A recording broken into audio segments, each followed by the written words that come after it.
ಚಿನ್ನಯ್ಯನ ಪತ್ನಿ ಮಲ್ಲಿಕಾ ಅವರು ಕೊಟ್ಟ ಸಂದರ್ಶನದ ವಿಚಾರಕ್ಕೆ ಸಂಬಂಧಪಟ್ಟ ಹಾಗೆ ಕೆಲವೊಂದಷ್ಟು ಕಾಮೆಂಟ್ಗಳು ನಮ್ಮ ಡಿಜಿಟಲ್ ಪ್ಲಾಟ್ಫಾರ್ಮ್ ಅಲ್ಲಿ ಕೂಡ ಬರುತ್ತೆ. ಅಲ್ಲಿ ಒಬ್ರು ಕೇಳಿದ ಪ್ರಶ್ನೆಯನ್ನ ನೇರವಾಗಿ ನಿಮಗೆ ಕೇಳ್ತೀನಿ ಸರ್. ಇದು ನನ್ನ ವೈಯಕ್ತಿಕ ಪ್ರಶ್ನೆ ಅಲ್ಲ, ವೀಕ್ಷಕರ ಪ್ರಶ್ನೆ. ಸಾಕ್ಷ್ಯಗಳನ್ನ ಇಟ್ಕೊಂಡು ಸೌಜನ್ಯಾಗೆ ನ್ಯಾಯ ಕೊಡಿಸೋದು ಬಿಟ್ಬಿಟ್ಟು ಬುರುಡೆ ಹಾಗೆ ಚಿನ್ನಯ್ಯನನ್ನ ಬಳಕೆ ಮಾಡಿಕೊಂಡು ಬೀದಿ ನಾಟಕ ಮಾಡಿದ್ರಿ. ಆ ಮೂಲಕ ಸೌಜನ್ಯ ತಾಯಿ ಆಕೆಗೆ ಕೊಡಿಸಬೇಕಾದ ನ್ಯಾಯಕ್ಕೂ ಕೂಡ ಅವಮಾನ ಮಾಡಿಬಿಟ್ರಿ ನೀವು ಹೋರಾಟಗಾರರು. ಇದು ವೀಕ್ಷಕರ ಕಾಮೆಂಟು ಸರ್, ಏನ್ ಹೇಳ್ತೀರಿ? ಅಲ್ಲ, ಸಾಕ್ಷ್ಯಗಳನ್ನ ಇಟ್ಕೊಂಡು ಈ ರೀತಿಯಾಗಿ ಮಾತಾಡ್ತಿದ್ದಾರೆ ಅಂತ ಹೇಳ್ತಿದ್ದಾರಲ್ಲ, ಎಲ್ಲಾ ಟಿವಿ ಮಾಧ್ಯಮದವರು, ಬಿಜೆಪಿಯಿಂದ ಹಿಡಿದು ಎಲ್ಲಾ ಟಿವಿ ಮಾಧ್ಯಮದವರು ನಿಮ್ಮ ಬಾಯಲ್ಲಿ ಬರುವಂತದ್ದು ಕೂಡ ಷಡ್ಯಂತ್ರ ಅಂತ. ಯಾರತ್ರ ನಿಮ್ಮ ಹತ್ರ ದಾಖಲಾತಿ ಇಟ್ಕೊಂಡು ನೀವು ಮಾತಾಡಿದ್ದೀರಿ? ಷಡ್ಯಂತ್ರ ಆದ್ರೆ ನೀವು ಕೊಡ್ಬಹುದಿತ್ತಲ್ಲ ಎಲ್ರು ಕೂಡ. ಯಾರು ಹೇಳ್ತಾರೆ ಷಡ್ಯಂತ್ರ ಅಂತ ಅವ್ರು ಕೊಡ್ಬೋದಾಗಿತ್ತಲ್ಲ. ದಾಖಲಾತಿಗಳನ್ನು SIT ಮುಂದೋ ಸರ್ಕಾರದ ಮುಂದೋ ಎಲ್ಲಾದ್ರೂ ಕೊಡ್ಬೋದಾಗಿತ್ತಲ್ಲ. ಹಾಗಾದ್ರೆ ಅಲ್ಲಿ ಷಡ್ಯಂತ್ರ, ಅಲ್ಲಿ ದಾಖಲಾತಿಗಳು ನಿಮ್ಗೆ ಬರುದಿಲ್ವಾ? ಸೌಜನ್ಯ ಹೋರಾಟಗಾರರಿಗೆ ಮಾತ್ರ ಬರುದಾ? ಹಾಗಾದ್ರೆ ನಾವು ನಿಮ್ಮ ಟಿವಿ ಚಾನೆಲ್ಗೂ ಕೇಳ್ತೀನಿ, ನೀವು ಖಾಲಿ ಅಲ್ಲಿ ಬರುವಂತ ಕಮೆಂಟ್ಸ್ ಅನ್ನ ಅದಕ್ಕೆ ಸೌಜನ್ಯ ಹೋರಾಟಗಾರರ ವಿರುದ್ಧವಾಗಿ ಮಾತ್ರ ಮಾತಾಡ್ತಿದ್ದೀರಲ್ಲ. ಸೌಜನ್ಯ ಹೋರಾಟಗಾರರ ಪರವಾಗಿ ಇರುವಂತ ಕಮೆಂಟ್ಸ್ ಗಳ ಬಗ್ಗೆನೂ ಮಾತಾಡಿ. ನೀವು ಕೇಳಕ್ಕಿಂತ ಮುಂಚೆ ಪೂರ್ತಿ ಅವಕಾಶ ನಿಮ್ಗೆ ಪ್ರಶ್ನೆ ಕೇಳ್ತಿದ್ದೀನಿ, ಪೂರ್ತಿ ನಿಮ್ಗೆ ಕೇಳ್ತಿದ್ದೀನಿ. ನೀವು ಮೀಡಿಯಾನ ಮಾತ್ರ ಕೇಳಿದ್ರಲ್ಲ ಪ್ರಶ್ನೆ. ದಿನೇಶ್ ಸರ್, ನಿಮ್ಗೂ ಗೊತ್ತಿರೋ ಹಾಗೆ ಡೇ 1 ಇಂದ ನಿಮಗೂ BM ಭಟ್ರಿಗೂ ಹಾಗೆ ಯಾರೆಲ್ಲ ಸೌಜನ್ಯ ಪರ ಹೋರಾಟಗಾರರಿದ್ದೀರಿ ಅವ್ರಿಗೂ ಕೂಡ ಸಮಾನವಾದ ವೇದಿಕೆಯನ್ನ ರಿಪಬ್ಲಿಕ್ ಕನ್ನಡ ಒದಗಿಸಿದೆ ಸರ್. ನಮ್ಗೆ ಕೇವಲ ಷಡ್ಯಂತ್ರ ಅಂತ ಹೇಳಿ ಗಾಳಿ ಗುಂಡೊಡಿಬೇಕು ಅಂತಿದ್ರೆ ಇವತ್ತು ದಿನೇಶ್ ಅವರು ಇಲ್ಲಿ ಕೂರ್ತಾ ಇರ್ಲಿಲ್ಲ. ಜೊತೆಗೆ ಮಾಧ್ಯಮಗಳು ಬಳಕೆ ಮಾಡೋ ಷಡ್ಯಂತ್ರದ ಪದದ ಆಕ್ಷೇಪ ನಿಮ್ಗಾಗೋದಾದ್ರೆ SPP ಕೋರ್ಟ್ ನಲ್ಲಿ ನ್ಯಾಯಾಧೀಶರ ಮುಂದೆ ಬಳಸಿದ್ದಾರೆ ಷಡ್ಯಂತ್ರ ಅನ್ನೋ ಪದ. ಕೇಳಿ ಅವ್ರಿಗೂ ಮೊಟ್ಟ ಮೊದಲ ಬಾರಿಗೆ ಕಂಪ್ಲೀಟ್ ಆಗಿಲ್ಲ ಸರ್, ಕೇಳಿಸ್ಕೊಳ್ಳಿ. 5 ಸೆಕೆಂಡ್ ಕೇಳಿಸ್ಕೊಳ್ಳಿ ಸರ್, 5 ಸೆಕೆಂಡ್ಸ್. ಈ ರಾಜ್ಯದಲ್ಲಿ ಮೊಟ್ಟ ಮೊದಲ ಬಾರಿಗೆ ಷಡ್ಯಂತ್ರ ಅನ್ನೋ ಪದವನ್ನ ಬಹಿರಂಗವಾಗಿ ಬಳಕೆ ಮಾಡಿದ್ದು ಈ ರಾಜ್ಯದ ಉಪಮುಖ್ಯಮಂತ್ರಿಗಳು. ಅವರನ್ನು ಹೋಗಿ ಕೇಳಿ ಸರ್, ಅವರನ್ನು ಹೋಗಿ ಕೇಳಿ. ಮಾಧ್ಯಮಗಳು ಸುದ್ದಿ ಪ್ರಸಾರ ಮಾಡಿದ್ರೆ ತಪ್ಪು, ಅದರಲ್ಲೂ ನಿಮ್ಮ ವಿರುದ್ಧವಾಗಿ ಸುದ್ದಿ ಪ್ರಸಾರ ಮಾಡಿದ್ರೆ ತಪ್ಪು, ಪದ ಬಳಕೆ ಮಾಡಿಕೊಂಡ್ರೆ ತಪ್ಪು. ಹಾಗಾದ್ರೆ ಹೋಗಿ ಕೇಳಿ ಪ್ರಶ್ನೆ ಮಾಡ್ತೀವಿ. ಯಾವ ಪ್ರಶ್ನೆ ಕೇಳ್ತಾರಲ್ಲ ಅವ್ರನ್ನು ಕೇಳಿದೀವಿ, APP ಅವ್ರನ್ನು ಕೇಳಿದೀವಿ. ಷಡ್ಯಂತ್ರ ಅನ್ನೋದ್ರ ಬಗ್ಗೆ ದಾಖಲಾತಿ ಕೊಡಿ ಅಂತ ಅವ್ರನ್ನು ಕೇಳ್ತೀವಿ, ಯಾರನ್ನು ಕೇಳ್ತೀವಿ. ನಾವು ನಿಮ್ಮ ಬಗ್ಗೆ ಮಾತ್ರ ನಾವು ಹೇಳಿರೋದಲ್ಲ. ನಾವು ನಿಮ್ಗೆ ಕೇಳಿರುವಂತ ಪ್ರಶ್ನೆ ನೀವು ಹಲವಾರು ಡಿಬೇಟ್ ನಲ್ಲೂ ಕೂಡ ನಾವು ಕೇಳ್ತಾ ಇದ್ದೀವಿ. ನೀವು ಪ್ರತಿಯೊಂದು ಸಲವೂ ಕೂಡ ದಾಖಲಾತಿಯೊಂದಿಗೆ ಮಾತನಾಡಿ ಅಂದಾಗ ಅವ್ರು ಏನ್ ಹೇಳ್ತಿದ್ರು ಪ್ರಸಾರ ಮಾಡ್ತೀವಿ, ಮಾಡಿದ್ದೀರಿ ನೀವು. ನಾವು ನಿಮ್ಗೆ ಹಲವಾರು ಬಾರಿ ಕೇಳ್ತಿದ್ದೀವಿ,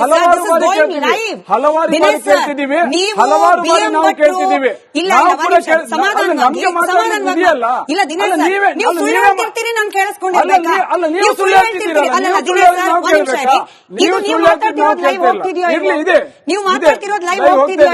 ಇದು ಫಸ್ಟ್ ಟೈಮ್ ನೀವು ರಿಪಬ್ಲಿಕ್ ಬಂದಿರೋದು, ಇದು ಫಸ್ಟ್ ಟೈಮ್ ರಿಪಬ್ಲಿಕ್ ಬಂದಿರೋದು. BM ಭಟ್ರು ಫಸ್ಟ್ ಟೈಮ್ ಬಂದಿರೋದು, ಬಂದಿಲ್ಲ. ಬಾಲನ್ ಅವರು, ಸೂರ್ಯ ಮುಕುಂದ್ ಅವರು, ಎಲ್ಲರಿಗೂ ವೇದಿಕೆ ಕೊಟ್ಟಿದ್ದೀವಿ ಸರ್. ನಾವು ಕೇವಲ ಕಿರಿಕೀರ್ತಿ ಅವ್ರಿಗೆ ಮಾತ್ರ ನಾವು ವೇದಿಕೆ ಕೊಟ್ಟಿದ್ದಲ್ಲ. ಅಲ್ಲಿಗೆ ನೀವು ಹೇಳಿದ ಮಾತು ತಪ್ಪು ಸರ್. ನೀವು ಹೇಳೋ ಆಕ್ಷೇಪ ಇದೆಲ್ಲ ತಪ್ಪು. ನಾನು ಒಪ್ಪಲ್ಲ ಇದನ್ನ. ಮಾತಾಡಕ್ಕೆ ಕ್ಲಿಯರೆನ್ಸ್ ಸತ್ಯ ಮಾತಾಡಿ. ನೀವು ಬೇರೆ ಚಾನಲ್ ಬಗ್ಗೆ ಮಾತನಾಡಿದ್ರೆ ಅದಕ್ಕೆ ಕ್ಲಾರಿಫಿಕೇಶನ್ ಕೊಡಕ್ ನಾನು ಚಾನಲ್ ಬಗ್ಗೆ ಮಾತಾಡ್ತಿರೋದಲ್ಲ. ನಾವು ನಿಮ್ಮ ಚಾನಲ್ ಅಲ್ಲೂ ನಾನು ಹೇಳ್ತಿರೋದು, ನೀವು ಸೌಜನ್ಯ ಪ್ರಕರಣ ಮಾತಾಡಿದಾಗ ನಿಮ್ಗೂ ಕೂಡ ಹಲವಾರು ಬಾರಿ ನಾವು ಹೇಳಿದ್ದೇವೆ. ಸೌಜನ್ಯ ಪ್ರಕರಣದಲ್ಲಿ ಒಂದ್ವೇ ಮಾತ್ರ ಮಾತಾಡ್ತಿದ್ದಾರೆ. ಅಲ್ಲಿರುವಂತಹ ಹಲವಾರು ದಾಖಲಾತಿಗಳನ್ನು ಕೊಡ್ಲಿಲ್ಲ. ನೀವು ನಮ್ಗೆ ಅವಕಾಶ ಜಾಸ್ತಿ ಕೊಡ್ಲಿಲ್ಲ. ನಿಮ್ಮ ಚಾನಲ್ ಅಲ್ಲಿ ಕೇಳಿದೀವಿ, ನಾವು ನಿಮ್ಮ ಚಾನಲ್ ಅಲ್ಲಿ ಕೇಳಿದೀವಿ. ನೀವು ಡಿಬೇಟ್ ಮಾಡೋದಾಗಿದ್ರೆ 1.5-2 ಗಂಟೆ ಕೊಡಿ. ಸೌಜನ್ಯ ವಿಚಾರದಲ್ಲಿ 1.5-2 ಗಂಟೆ ಹೊತ್ತು ಕೊಡಿ. ಅದು ದಾಖಲಾತಿಯೊಂದಿಗೆ ಮಾತಾಡ್ತೇವೆ, ಸುಮ್ಮನೆ ಮಾತಾಡಲ್ಲ. ಸತ್ಯ ಇರೋದನ್ನು ಮುಚ್ಚಿಟ್ಟು ಸ್ವಲ್ಪ ಮಾತ್ರ ನೀವು ಜನರ ಮುಂದೆ ಇಡ್ತೀರ ಅಂತ ಹೇಳಿದ್ರೆ ಉಳಿದ ಕುತ್ರ ಕೊಡೋರು ಯಾರು? ಉಳಿದ ಕುತ್ರ ಕೊಡೋರು ಯಾರು?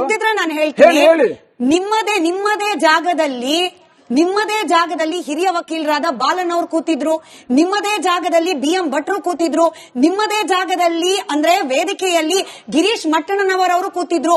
ಅವರೆಲ್ಲರದು ಸರ್ ಈವನ್ ನೀವೀಗ ಮಾತಾಡ್ತಿದ್ದೀರಲ್ಲ ಇದು ಕೂಡ ಲೈವ್ ಅಲ್ಲಿ ಹೋಗ್ತಿದೆ ಸರ್. ಸ್ವಲ್ಪನೇ ತೋರಿಸ್ತೀರಿ, ನಮಗ್ ಸಮಯ ಕೊಡಲ್ಲ. ಯಾರಿಗೆ ಸುಳ್ಳು ಹೇಳಕ್ ಕೊಟ್ಟಿದ್ದೀರಿ ಸರ್? ಈ ವಾದ ನಾನು ಒಪ್ಪಲ್ಲ. ಈ ವಾದ ನಾನು ಒಪ್ಪಲ್ಲ. ವಸಂತ್ ಗಿಳಿಯಾರ್ ಅವರು ಜನ ನೋಡ್ತಿದ್ದಾರೆ, ಜನರಿಗೆ ಸತ್ಯ ಗೊತ್ತಿದೆ ಸರ್. ಎಲ್ಲರೂ ದಾಖಲಾತಿ ಇಟ್ಕೊಂಡೇ ಮಾತಾಡಿರೋದು, ಇನ್ಕ್ಲೂಡಿಂಗ್ ನಾನು ಸರ್. ನಾನು ಸೂರ್ಯ ಮುಕುಂದ್ ಅವರು ನೀವು ಈ ಪ್ರಕರಣದಲ್ಲಿ ಯಾರೇ ಮಾತಾಡಿದ್ರು ಕೂಡ ಸಾರಿ ಸರ್, ಇವತ್ತು ಚರ್ಚೆ ಮಾಡ್ಲಿಕ್ಕೆ ಸಮಯ ಹಾಗೆ ವಿಚಾರ ಬಹಳಷ್ಟಿರೋದ್ರಿಂದ ನಿಮ್ದು ಇದೇ ಮೊಂಡುವಾದಕ್ಕೆ ನಾನು ಅವಕಾಶ ಜಾಸ್ತಿ ಕೊಡ್ಲಿಕ್ಕಾಗೋದಿಲ್ಲ. ಸೂರ್ಯ ಮುಕುಂದ್ ಅವರು, ನಾನು, ವಸಂತ್ ಅವರು, ನೀವು ಕೂಡ ನೋಡಿ, ನಾನು ಓಪನ್ ಚಾಲೆಂಜ್ ಮಾಡ್ತೀನಿ.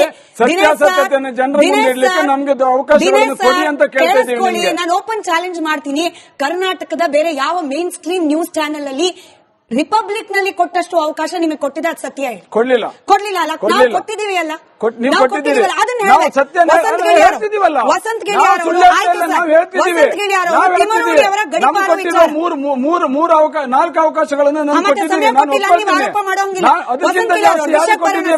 ನೀವೇ ಕ್ಲಾರಿಫೈ ಮಾಡಿದ್ರಿ. Thank you so much. ನೀವೇ ಕ್ಲಾರಿಫೈ ಮಾಡಿದ್ರಿ, ನಿಮ್ಮ ಆರೋಪವನ್ನ ನೀವೇ ಕ್ಲಾರಿಫೈ ಮಾಡಿದ್ರಿ. For that thank you so much. ಸತ್ಯ ಹೇಳಕ್ಕೆ ವಸಂತ್ ಗಿಳಿಯಾರ್ ಅವರು ನಿಮ್ಮದೇ ಜಾಗದಲ್ಲಿ ಹಿರಿಯ ವಕೀಲರಾದ ಬಾಲನ್ ಅವರು ಕೂತಿದ್ರು, ನಿಮ್ಮದೇ ಜಾಗದಲ್ಲಿ BM ಭಟ್ರು ಕೂತಿದ್ರು, ನಿಮ್ಮದೇ ಜಾಗದಲ್ಲಿ ಅಂದ್ರೆ ವೇದಿಕೆಯಲ್ಲಿ ಗಿರೀಶ್ ಮಟ್ಟಣ್ಣನವರವರು ಕೂತಿದ್ರು. ಅವರೆಲ್ಲರದು ಸರ್ ಈವನ್ ನೀವೀಗ ಮಾತಾಡ್ತಿದ್ದೀರಲ್ಲ ಇದು ಕೂಡ ಲೈವ್ ಅಲ್ಲಿ ಹೋಗ್ತಿದೆ ಸರ್. ಸ್ವಲ್ಪನೇ ತೋರಿಸ್ತೀರಿ, ನಮಗ್ ಸಮಯ ಕೊಡಲ್ಲ. ಯಾರಿಗೆ ಸುಳ್ಳು ಹೇಳಕ್ ಕೊಟ್ಟಿದ್ದೀರಿ ಸರ್? ಈ ವಾದ ನಾನು ಒಪ್ಪಲ್ಲ. ಈ ವಾದ ನಾನು ಒಪ್ಪಲ್ಲ. ವಸಂತ್ ಗಿಳಿಯಾರ್ ಅವರು ಜನ ನೋಡ್ತಿದ್ದಾರೆ, ಜನರಿಗೆ ಸತ್ಯ ಗೊತ್ತಿದೆ ಸರ್.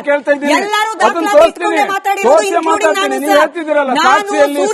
ನಾನು ಸೂರ್ಯ ಮುಕುಂದ್ ಅವರು, ನೀವು ಈ ಪ್ರಕರಣದಲ್ಲಿ ಯಾರೇ ಮಾತಾಡಿದ್ರು ಕೂಡ ಸಾರಿ ಸರ್, ಇವತ್ತು ಚರ್ಚೆ ಮಾಡ್ಲಿಕ್ಕೆ ಸಮಯ ಹಾಗೆ ವಿಚಾರ ಬಹಳಷ್ಟಿರೋದ್ರಿಂದ ನಿಮ್ದು ಇದೇ ಮೊಂಡುವಾದಕ್ಕೆ ನಾನು ಅವಕಾಶ ಜಾಸ್ತಿ ಕೊಡ್ಲಿಕ್ಕಾಗೋದಿಲ್ಲ.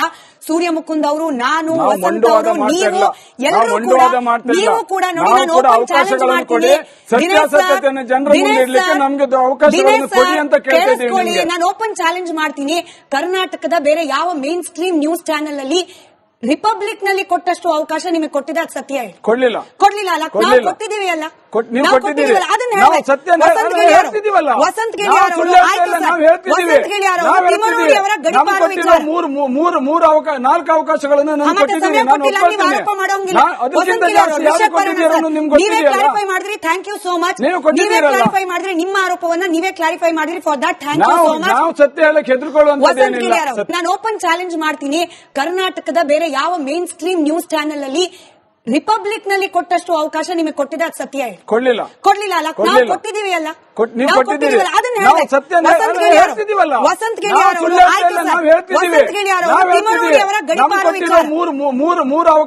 ಅವಕಾಶಗಳನ್ನು ನೀವೇ ಕ್ಲಾರಿಫೈ ಮಾಡಿದ್ರಿ. Thank you so much. ನೀವೇ ಕ್ಲಾರಿಫೈ ಮಾಡಿದ್ರಿ, ನಿಮ್ಮ ಆರೋಪವನ್ನ ನೀವೇ ಕ್ಲಾರಿಫೈ ಮಾಡಿದ್ರಿ. For that thank you so much. ಸತ್ಯ ಹೇಳಕ್ಕೆ ವಸಂತ್ ಗಿಳಿಯಾರ್ ಅವರು